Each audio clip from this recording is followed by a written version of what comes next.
Okay, welcome to part 3 of this week in Bitcoin, macro and geopolitics. We are now in the geopolitical section, which builds upon the macro section and the Bitcoin section. And we are discussing the transition from the US proof of weapons network that today is going to build a US proof of work strategic reserve, Bitcoin strategic reserves, as it hands over the reins of the violent Euro to the Euro proof of weapons network. Right. What we need to observe at the moment in order to stay ahead is the dramatically different treatment of what's happening in the Ukraine, Russia, which is US-Russia proxy war, and the Israel-Palestine and the different treatments. Once you can understand the difference in the two, we can understand where I think we're going based upon everything that happened this week in geopolitics. So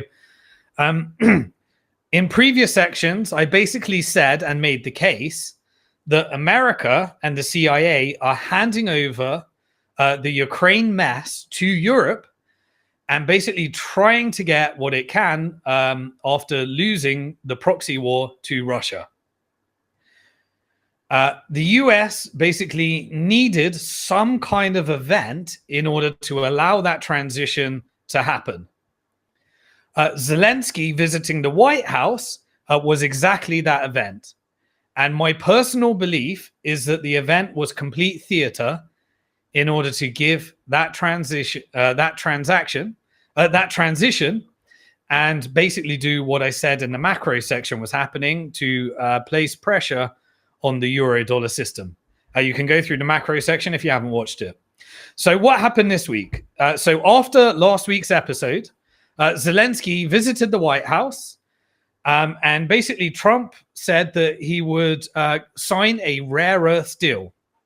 Now he did his usual strategy that a deal has not been signed, but he does a humiliation ritual in order to get the leader sat to him in front of the press and PR. He loves press and PR. And just says something has happened. It's called in sales, assume the sell.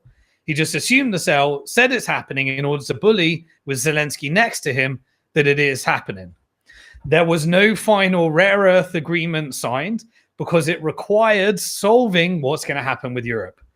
And so by that not being solved, and it also required solving that UK had already signed a rare earth deal and it had collateralized Ukraine's land by using the IMF, and that BlackRock has also taken over 50% of Ukraine.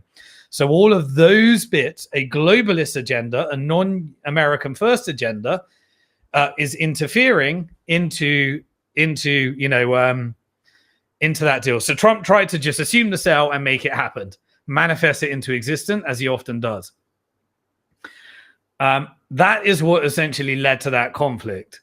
It was a press conference. It basically went on, if you notice, you've got to watch the whole thing to see the full picture, not just the clips. So it was going well for approximately 50 minutes. He was doing his assuming the sell. There was a bit of pushback, but it wasn't going in the direction to create carnage. So Peter Thiel funded Implant and Vice President Vance, that is most likely the selection for the next administration, which is why all US aid is being exposed. They're saying it was the Democrat Party.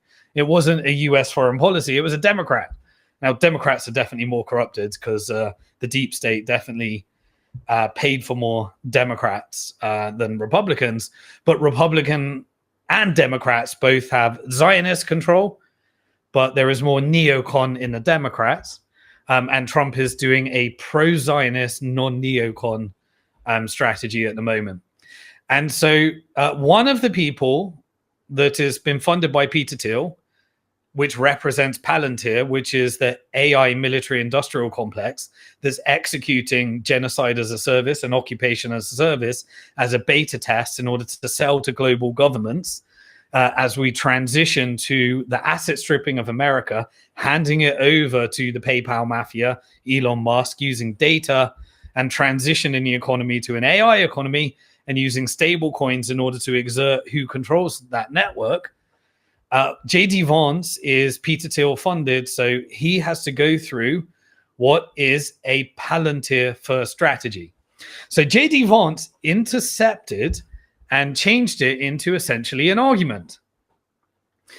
He also had people in the audience where the press were meant to be that said to Zelensky, "Why aren't you dressed in a suit?" Which was, kind of taking it in a direction that led to gaslighting and this theatrical event where America get the right narrative because they get to say we're the peacemakers. Europe get to kind of take on the reins and say we're the war makers, we're still expanding democracy.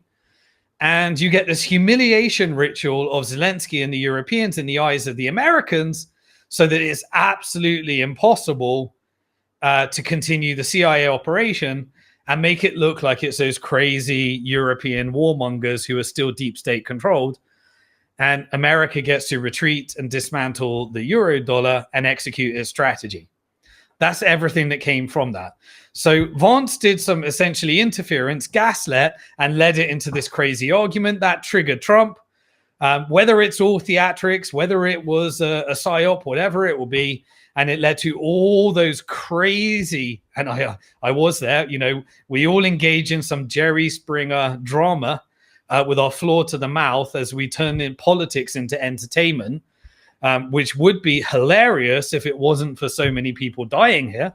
But we all get to share, and we distract everyone from the Epstein files that was about to be dropped, and then they didn't get dropped because the FBI said, all right, we need to redact this, redact that, take out all the Israel stuff. And we still haven't received. They give us a little bit of what's already been released, and they redact what was already previously unredacted, which is hilarious. Anyway, I'll cover a bit more about that. Anyway, they gave the theatrics that we needed to distract us. But Vance, that is a Peter Thiel funded implant for Palantir, basically created the carnage. And this was, I believe, the event that they needed to hand over the US dollar proof of weapons propped up by the euro dollar over to the European proof of weapons propped up by the ECB, and the strengthening of the war machine and a stimulus in Europe that is a temporary measure that can be wiped out through hiking rates when it wants to take down the European banking system, that could then wipe out the American banking system, that could then transition to a global CBDC whenever that is needed. So what does EU do right now? We get all of this narrative around we must help export democracy. Russia's about to take over the whole of Europe. We get the whole US aid funding old narrative. And what do they want to do? Well, they want to take the Russian sanction fund and they want to essentially invest in the AI part that they can't do. So they want to take Germany's military industrial complex, UK's military industrial complex, and the French military industrial complex. UK and France have the nukes to say that threat. Germany wants to rebuild its manufacturing base. They want to get Russia's money. Eventually, they have to normalize with Russia, but they want to confiscate that and make sure it does a wartime stimulus within Europe. And the part they can't do, which is the AI, benefits Silicon Valley and American military industrial complex, which is J.D. Vance, Peter Thiel, Palantir. And all that data goes back to Israel, and Israel wants to control all the data and take away Saudi Arabia's role by causing America to go to war with Iran, which would lose the AI race, win it with China, and Israel can just basically sacrifice America if it wants at that stage. Whereas hand over, the control of the Middle East over to Israel, where at this time, in order to win America's AI race, they need to hand it over to Saudi and the GCC. So that is the friction, which is why it is very concerning that there is not the same treatment of peace when it comes to the Middle East. And it is doing everything to perpetuate war, while at the same time it is doing the euro dollar side.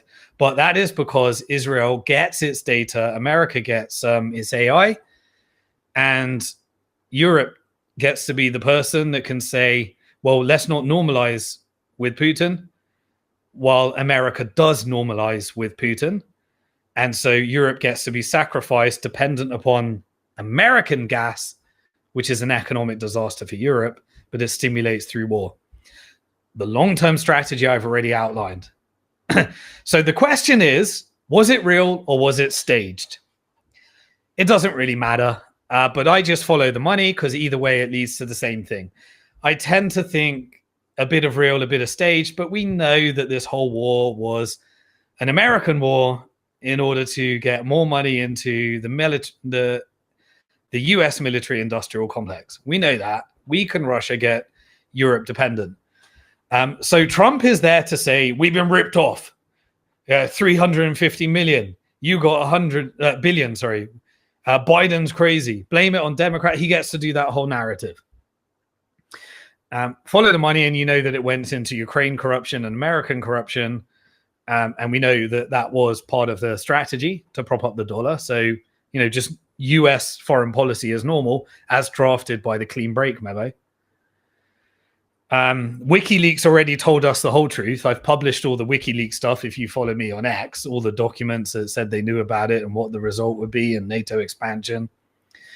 But is it feasible, like this event, Zelensky having this major argument with Trump that was so theatrical, is literally going to change? It was a massive event that changes the course of history forever. Is it really possible that was real?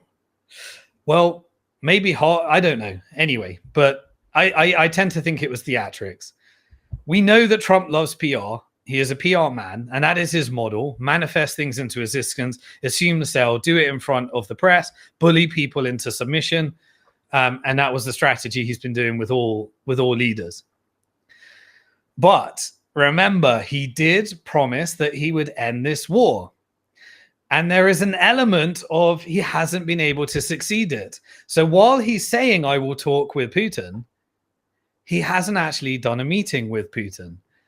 And he doesn't actually have the cards to end this. And so maybe this is just handing over the reins.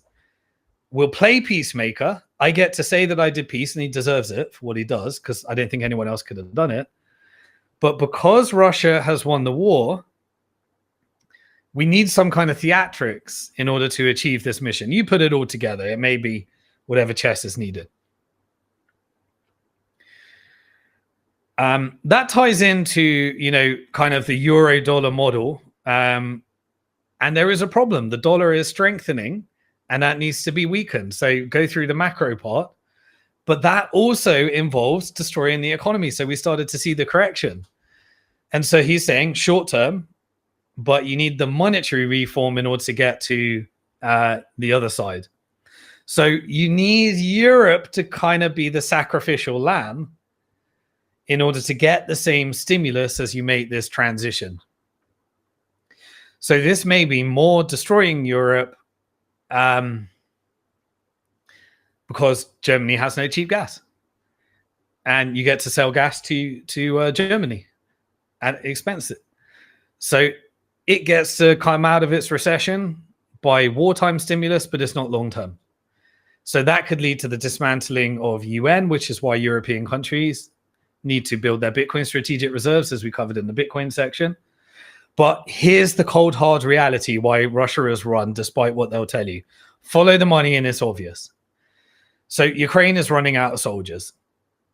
That's a reality. Right, so we know right now that Russia has all the cards.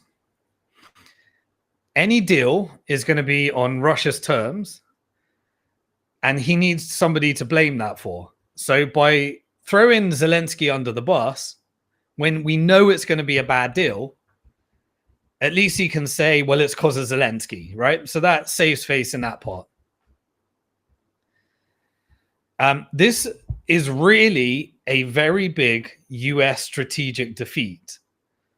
But you get in the PR to look like Nobel Peace Prize type stuff. And so that's why I think it all happened. The problem is that in this negotiation, and why it is a defeat, is because Russia's economy is stronger than ever, despite the fact that the media won't tell you. EU are still pushing the narrative. They either don't know it or they're corrupt or both. But because of that, Russia couldn't actually get its sit down with Putin. It hasn't happened yet. Maybe it will happen. And Trump couldn't actually, get the meeting to happen. It was a phone call rather than a meeting. It was meant to have happened by now. And so staging a fallout would be a really good way of doing this. Now, that might be by one person. It might be by all people. It might be by a fraction of some people. We don't know. I'll never know. But we know from the WikiLeaks that it was a CIA operation. And we know that this is the Moscow winning over Washington. Now, US could get a stake in the natural resources. That allows to say to the MAGA crew, we're getting our money back. That satisfies the MAGA people. That could actually go into a sovereign wealth fund as well, as we covered in the Bitcoin and macro section. That could be used in order to control some of the proof of stake networks and follow that strategy. We don't know. That's just speculation. This whole strategy could have been supported by UK rather, who has Brexited. Could be supported by France as well, because those are the two military powers. And those were the two that visited before the Zelensky meeting. So that might be part of how it is. But the reason and the excuse that we're given for Ukraine to take over and the deal to be sabotaged is that Zelensky wanted a security deal. Now, we know from Russia that this was about NATO expansion. So a security deal from America is just not possible because that doesn't solve the problem that solves the war. And so we're allowed to say, well, Zelensky will only sign the deal if there is security in it. And so that was the theatrics that we were watching. Now, one way to get a deal, we know that that leads to US companies and US people extracting mines in Ukraine. And I'm pretty sure that is unacceptable because Zelensky wants security deal. And the whole reason this happened was because NATO expansion. So the deal could lead to further NATO expansion if the neocons get their way. And while Trump is not a neocon, he doesn't know what will happen into the future. So Russia needs some kind of guarantee. And so it doesn't all make sense. It's happening in Palestine. And so essentially this deal means let's use American people as human shields. Sorry. And so doesn't fundamentally work based upon the monetary flows rather than what people are saying. And so that's why I think Zelensky was pushing for security. That's why I think Vance led it into an argument. That's why I think Trump escalated it into chucking out Zelensky from the White House because the deal just couldn't be done. And that's why I think we ended up with the war stimulus. And that's why I think we're not getting normalization with Russia on the European side, but we are getting on the American side just by following the money. Again, I could be wrong on some of these things, but that's what makes most sense to me. Because the sticking point for Zelensky, for America was the minerals deal. And then he said, but if we don't get security, then there is no minerals deal. And he wanted guarantees. But that doesn't solve Putin's side of the deal. So we'll see. But the deal was rushed and it was assumed to sell and it was a humiliation ritual when you watch the whole thing. And so it ended up with the kicking out of Zelensky, saying you're disrespectful, you're rude. He went out in the White House. And then I don't want to go through all the details because you probably watched them all. There was lots of back and forth with everybody arguing and one person apologizing and then Europe coming in and showing their strength and everything. And then it led to a series of actions, which, remember what I've always said, these actions are about taking political events and reversing the funding because America is in strategic retreat. And so this led to Trump saying that all US aid is off for Ukraine, which is the goal. That's good for America first.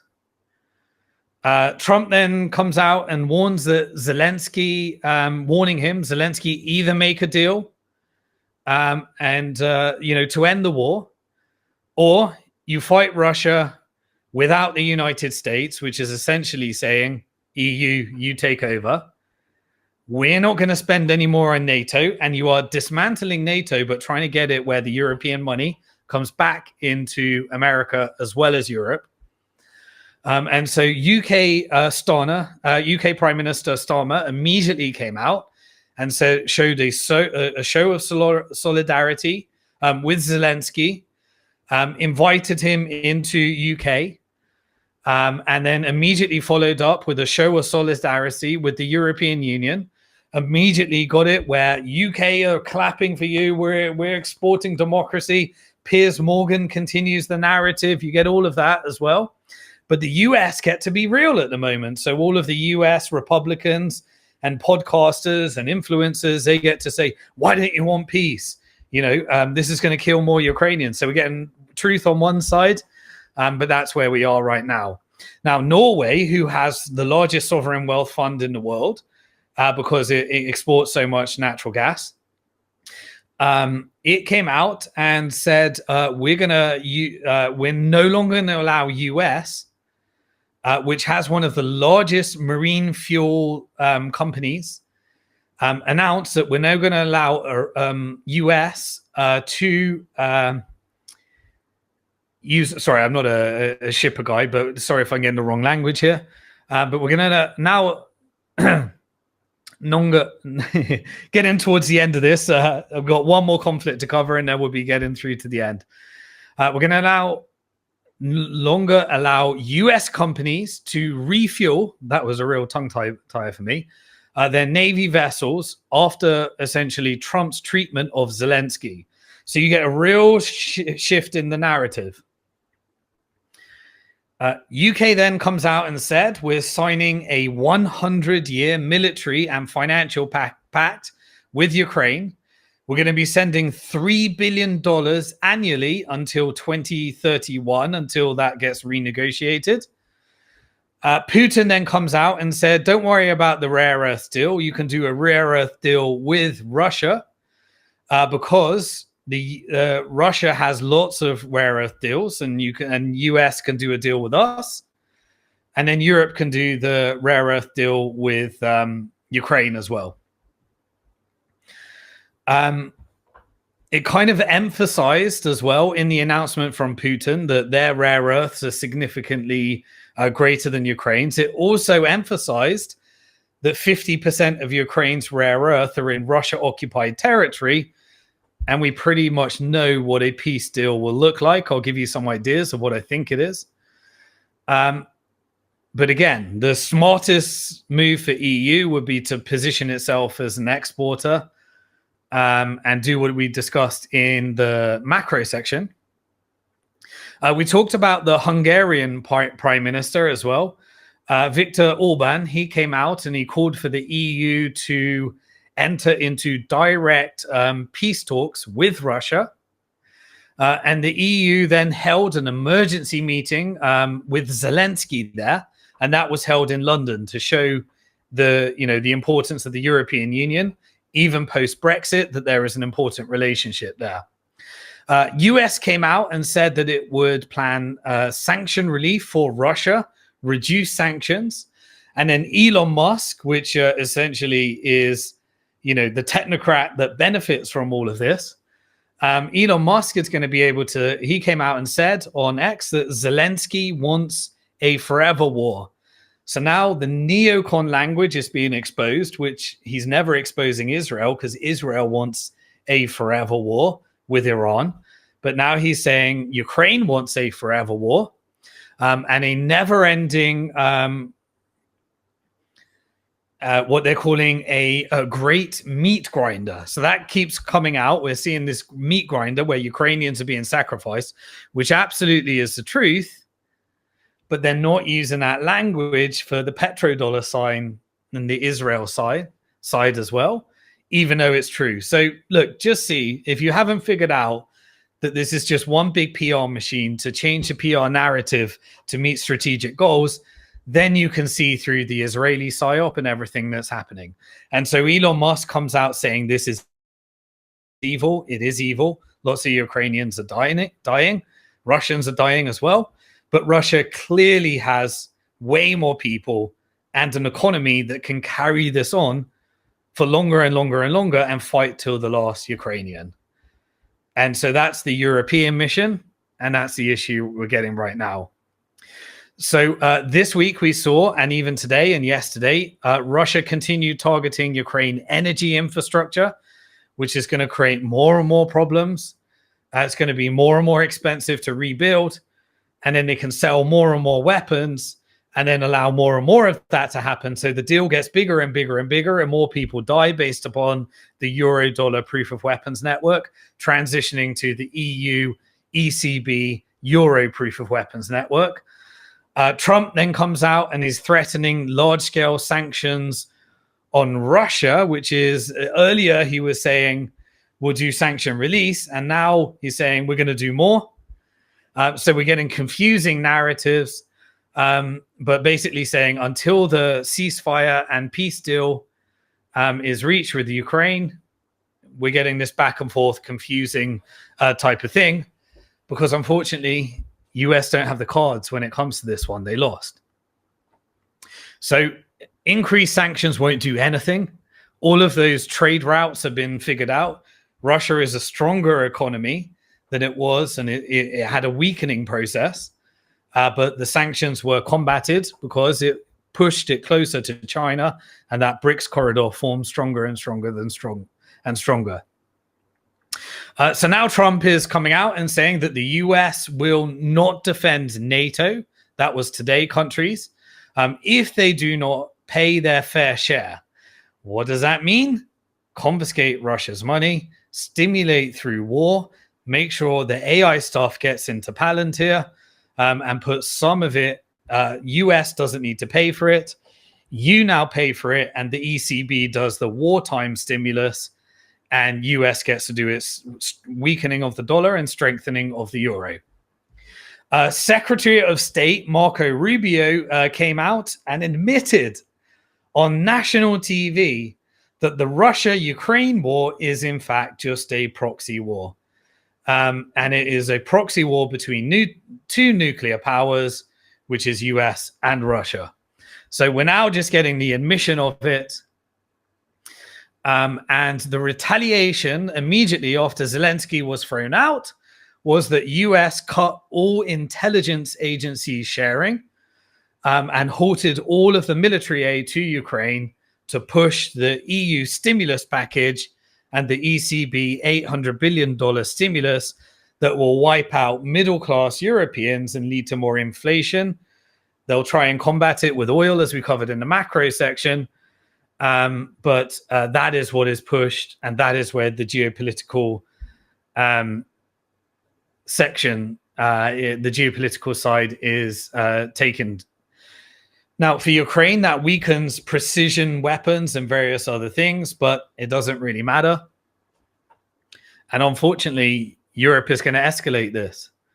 And it is just about taking that $1 trillion, $800 billion of stimulus and $350 billion, and then they'll just do the same deal they would have got done anyway.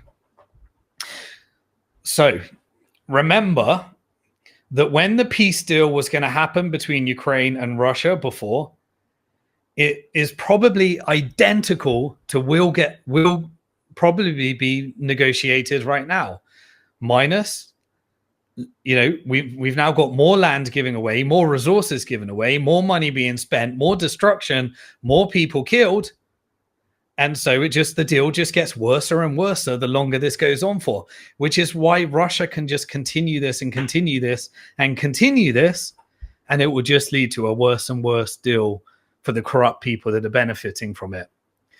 The peace deal will likely look exactly what was negotiated before. What was negotiated before is identical to the one that happened. And what happened? Boris Johnson was sent from UK by US to make sure peace is not negotiated during the Biden administration. And that then persuaded Ukraine out, which also has a CIA implant, to make sure that he can pretend get more money, but not do a peace deal. And it has been disastrous. And it was just a US operation to see if they could win, and they lost.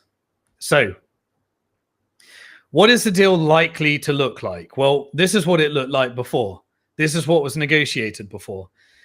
Security guarantees by each party that is probably implemented by the United Nations peace people that go in and find neutral peace troops to maintain peace.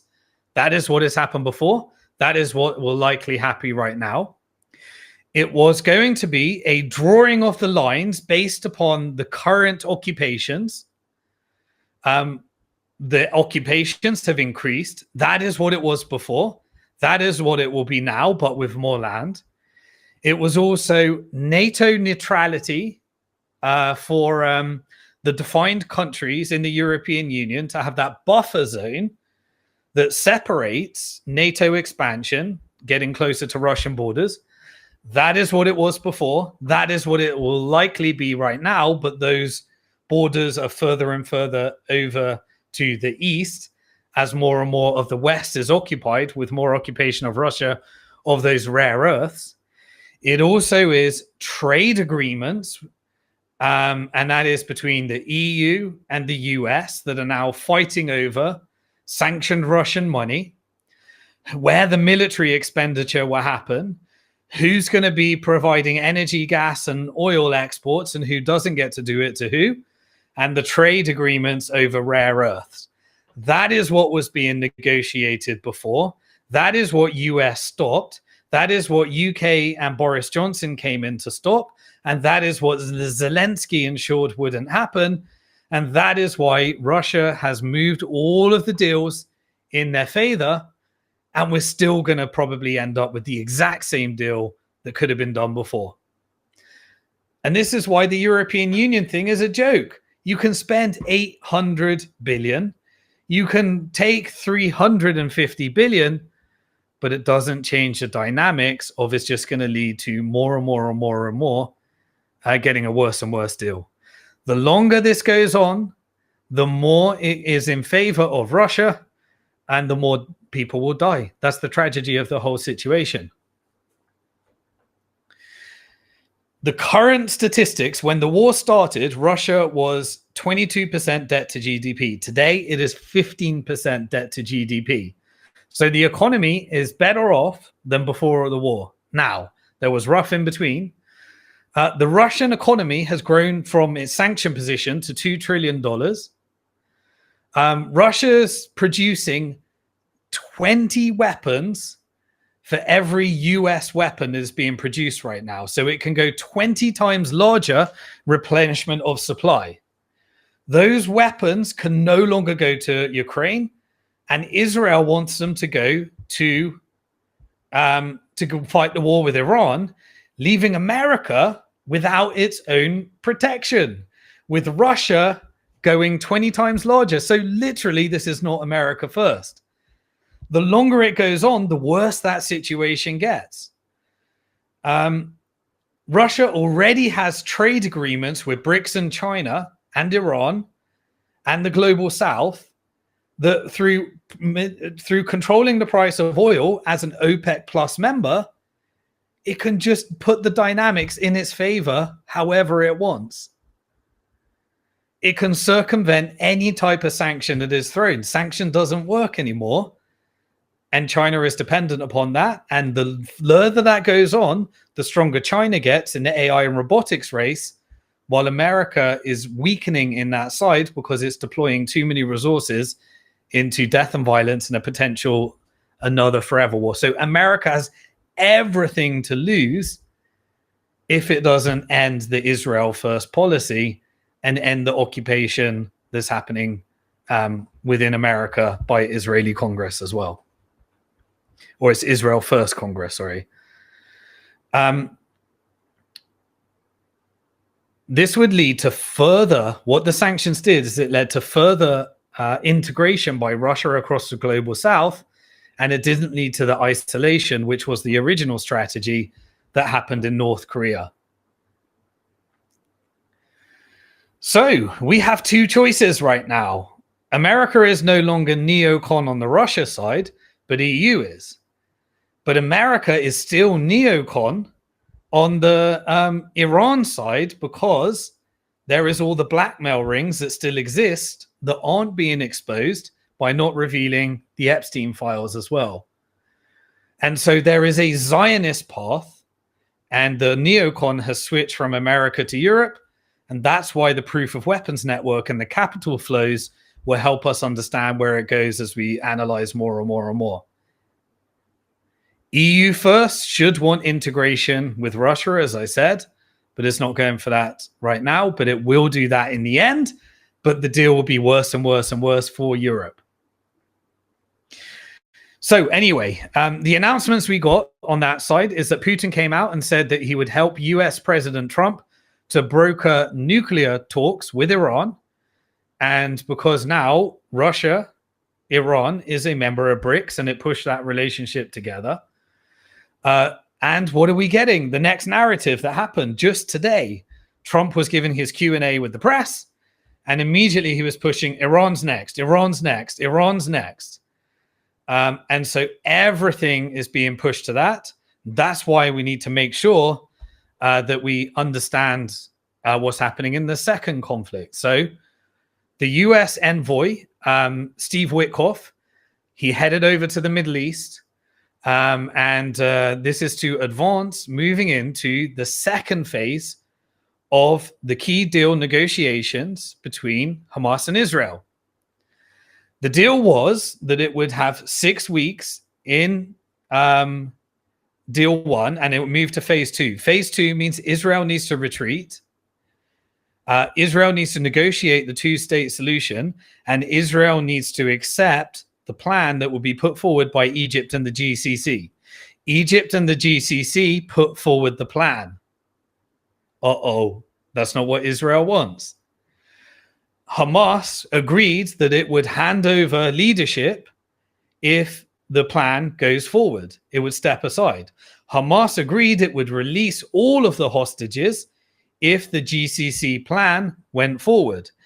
Israel said we can't move to say phase three, and instead it wants a 6-week extension and use the PR machine to make up a bunch of rubbish to say that there is a reason why we need to enter the war again, and phase two is over and it is all Hamas's fault. And so Steve Witkoff needs to go over and say, we don't want to go to war with Iran. Can we do the deal? But we don't know whether Steve Witkoff is Israel first or America first, and that will determine the operation. There is still no Epstein files confirming what we already know, that it was an operation for Israel and Mossad to use intelligence agency to blackmail America to turn America first into Israel first. We had some theatrics. We had these fake binders where the influencers, which are all Zionists, pro-Israel, they were given binders. In the binders, there was nothing of substance. Kash Patel came in. He's the guy that said, we're going to expose the deep state. We got all the theatrics. Is Kash Patel in charge of the FBI? Because we were told that the FBI is burning all these documents. That's why they can't do it. So why? But FBI and Kash Patel was in. Is he Zionist? Is he Israel first or America first? Who's controlling the FBI right now? It's not quite clear, because apparently when Kash Patel went in, he couldn't stop the FBI from burning and hiding all the files. We know why. They are engaged in a cover-up operation for Israel, and we will get the redacted files. And we got some redacted files that redacted what had already been unredacted on the Epstein files that happened before. That's why I'm concerned about that. There is a battle, and we need to understand that. So let's get back into the second battle. What happened this week on the Israeli-Palestine conflict? So Israel canceled the ceasefire. Rather than moving to phase two. That was an announcement. They said it's because they strangled and murdered babies.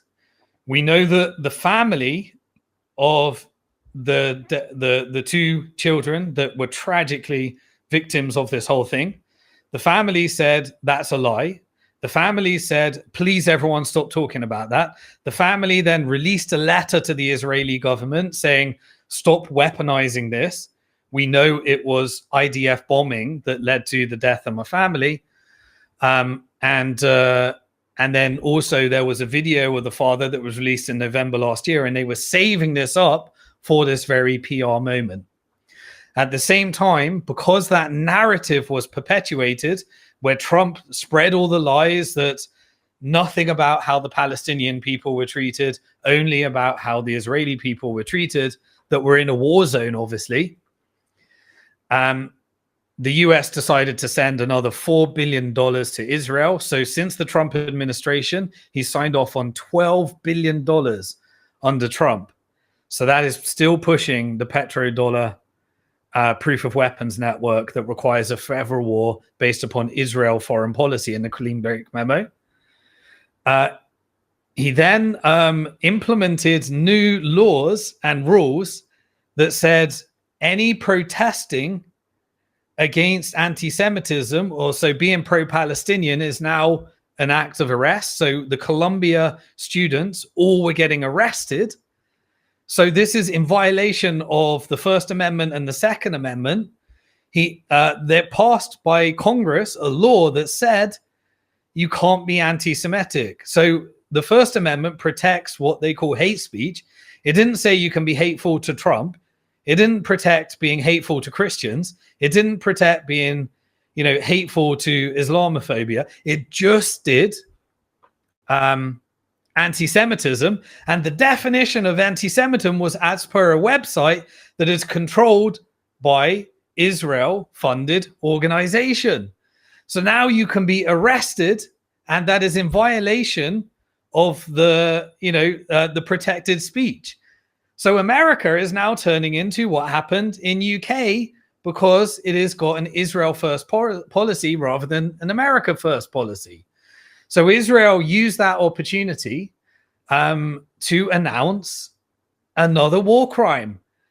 And we don't even get any attention to it. People don't talk about it. What's the war crime? They literally said we are weaponizing starvation again, and we are controlling down the whole occupation. We are not allowing children, women, or civilians to gain access to any food, any aid, any tents, any water, and we're not allowing any of it in. And we are currently into 6 days of a war crime from blocking it, from occupying a territory and weaponizing starvation and famine during Ramadan, a period where they would be fasting, and they got to be careful about what times they eat as well. So water's been halted, aid has been halted, fuel, which is what's required to prop up what's left of all the hospitals which have been bombed, and all done during Ramadan as well, which is a 1 month period for Muslims. The US government right now under Trump looks more compromised than it ever has based upon these actions that happened this week and has happened. So we can quite categorically say that Trump's not a neocon, but he does have Zionist handlers and people that are controlling that, because it is pushing towards the war with Iran that is a neocon strategy based upon the clean break memo. So in the ceasefire, which was definitely as a result of Trump coming into power, so he gets credit for that, but he's got to use his power to get it into phase 2 and phase 3.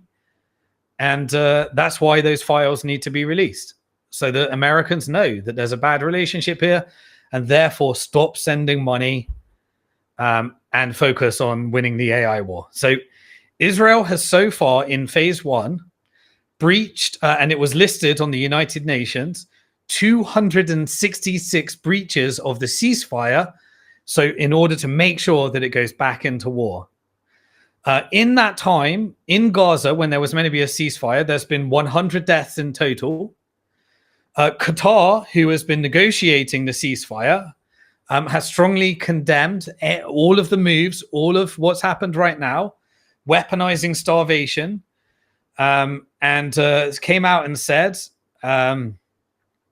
that Qatar firmly rejects the use of food as a weapon of war and the deliberate starvation of civilians.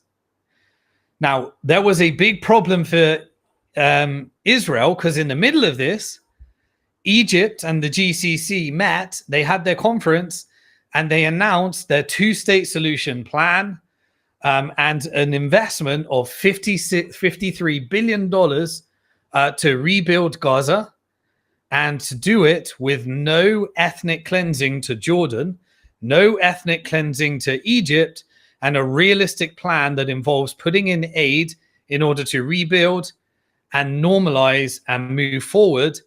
And Israel went nuts because Israel wants Trump's plan. Israel wants, and Netanyahu wants, Trump to occupy so that they can weaponize Hamas to resist against America, so that they can push forward war and violence, and then say, see, and get people and get America to not do a deal with Iran that would normalize, because Iran, Israel, and Saudi Arabia, and have a two-state solution, so that those American troops can be pushed into denuclear, using the nuclear narrative to make sure that US goes into another forever war with Iran that would be worse than all of the ones before, only so Israel can be the regional power rather than the GCC, and Israel having to stop receive the funding and get on with its neighbors instead. And that is why they can't stop the war. And that is why Steve Witkoff has to go there and make sure it gets to phase 2, rather than saying 6-week extension and all the games that are being played. So what did Trump do during this whole thing? Well, firstly, he did a cover-up operation for the whole thing, just like Antony Blinken and Biden. So exactly the same. And then he came out and threatened Palestinian civilians with death. He literally said, release all the hostages right now. So we know that Hamas just ignored it and said, no, we're sticking to the plan. And then America had to cave in and said, oh, we'll just leave it to do what Israel does. And then Israel said, all right, we want to cancel. We want no ceasefire. And that's why we are where we are right now. But Trump literally came out and said he made an announcement, release all the hostages. He met with some of the hostages. He highlighted, nothing that's happening to the Palestinian hostages, the torture they're going through, and just highlighted what's happening to some of the Israeli hostages to wind up the American people and to escalate. And then came out on Truth Social saying, to the people of Gaza, to the people of Gaza is a beautiful future, i.e. he did that AI image of himself and Netanyahu expelling everyone and lying down on a beach with people in bikinis, being in hotels. You have a beautiful future ahead, but not if you take hostages. So he's playing the confusion. He's not even saying Hamas is separate to the civilians. He's just saying, not if you take hostages.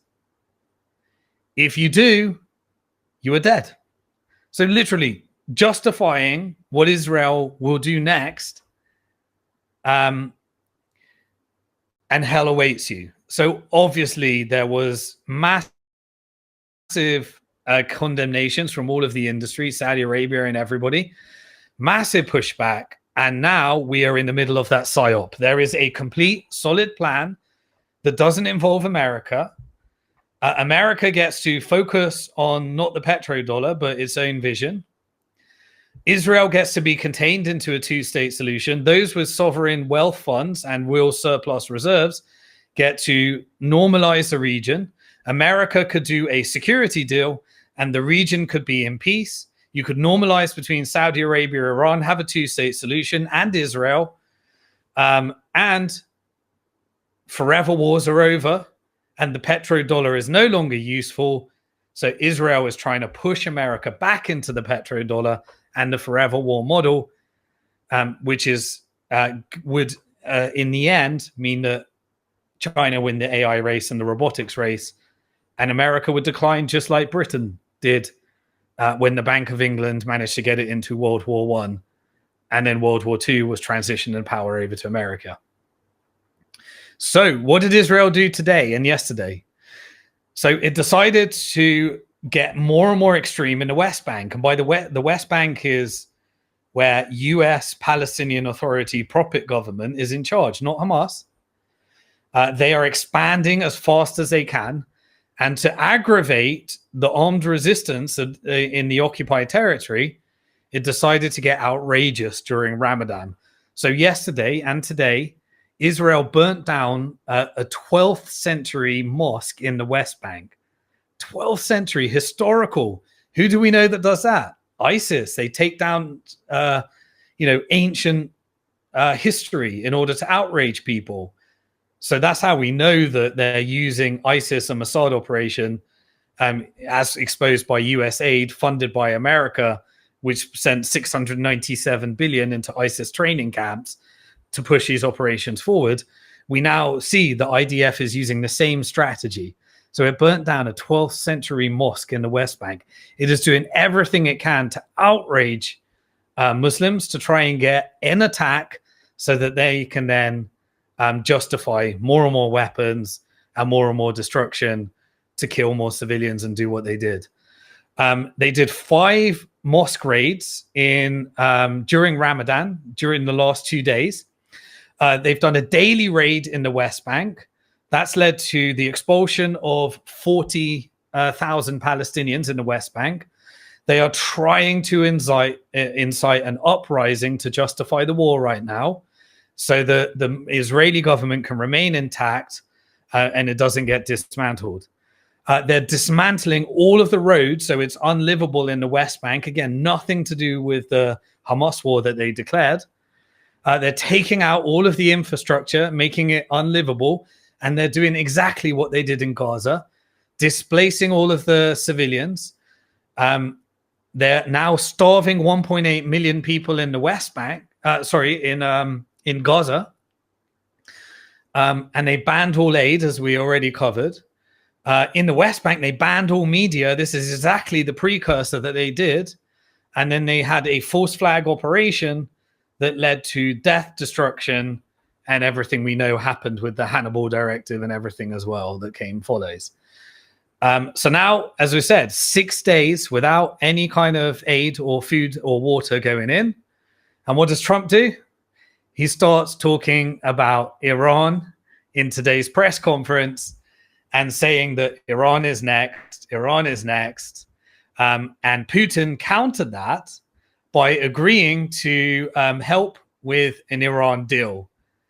So next week they meet in Saudi Arabia, to try and push things forward. At the same time, in the final part, we got some, statements. Basically, the Chinese foreign minister, they had a conference this week to lay out their vision. Wang Yi basically came out and said that Gaza belongs to the Palestinian people. The United Nations position is that it needs to be self-determination. There can be no US occupation. The GCC said the same thing. Everyone in the world said the same thing. The only 2 people that are veto voting, and Trump said he's going to leave UN. If he leaves UN, then he can no longer veto vote against Palestinian self-determination. They can only discredit it, which is what Israel has always done, saying the UN is anti-Semitic, the same old strategy.